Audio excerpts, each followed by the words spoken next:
Abasi TV inakuletea stori ya Nelson Mandela Rolihlahla. Mtangazaji wako ni mimi Mercy Fils na hii ni Abasi TV. Jina lake lilikuwa naitwa Nelson Rolihlahla Mandela. Alizaliwa katika kijiji kidogo. Kijiji hicho kiliitwa Mvezo nchini Afrika Kusini.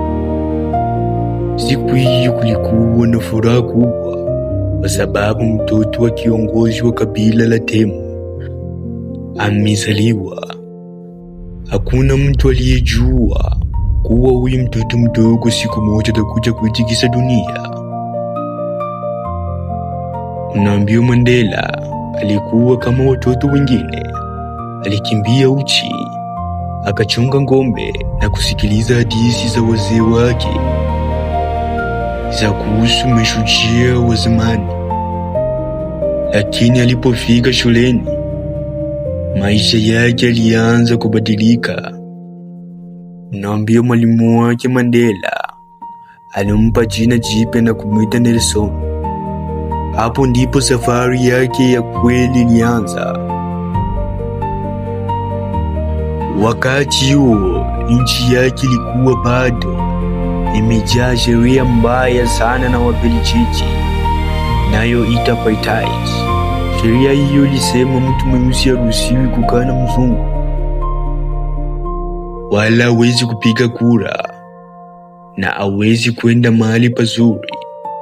Mandela aliona hilo na moyo wake ukahuzunika sana na ukazirika na kuumia. Naambia alikuwa kijana mkubwa na akaamua kujiunga na chama cha ANC. Mwanzoni walijaribu kuongea na serikali kwa upole, lakini serikali iliwajibu kwa risasi.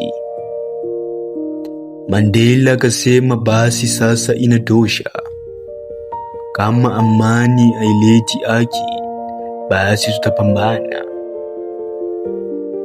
Unaambia serikali ilikasirika sana. Siku moja walimkamata Nelson, walimpeleka mahakamani na kumsomea kesi ya uhaini.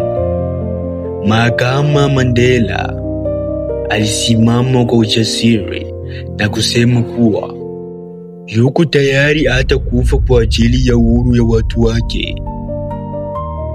Naambiwa jaji alimsikia na akampa hukumu ya kifungo cha maisha.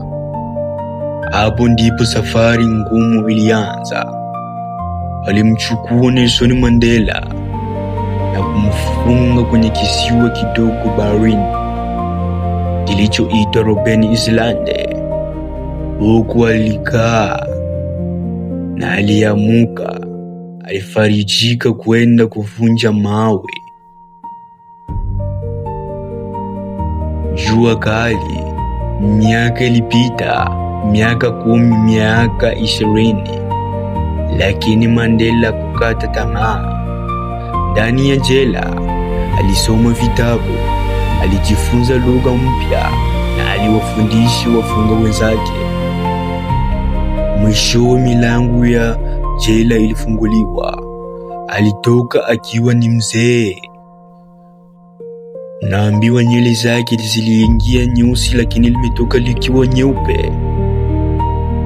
Watu walidhani Mandela atatoka akiwa na chuki, lakini alitoka na tabasamu. Alisema hatutaki kulipiza kisasi, tunataka tujenge nchi. Baada ya kutoka jela, aliendelea kuzungumza na watu wote, wazungu na weusi.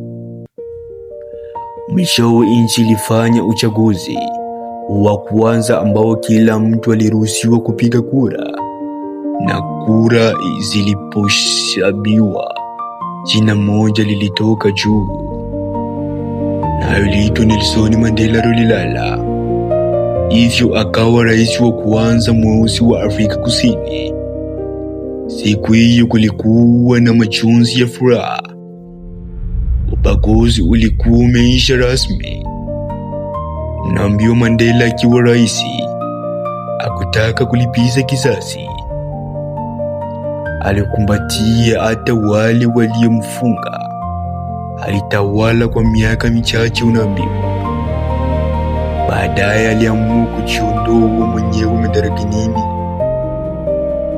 ili kuonyesha kwamba madaraka sio ya kuikalia milele. Miaka ilipita. Siku moja mwili wake ulichoka. Alifariki akiwa nyumbani kwake, akiwa amezungukwa na familia yake. Siku hiyo dunia nzima ililia kwa kumpoteza Mandela Rulilala, lakini watu walijua kuwa Mandela Rulilala hakuwa amekufa. Wazo lake liliendelea kuishi.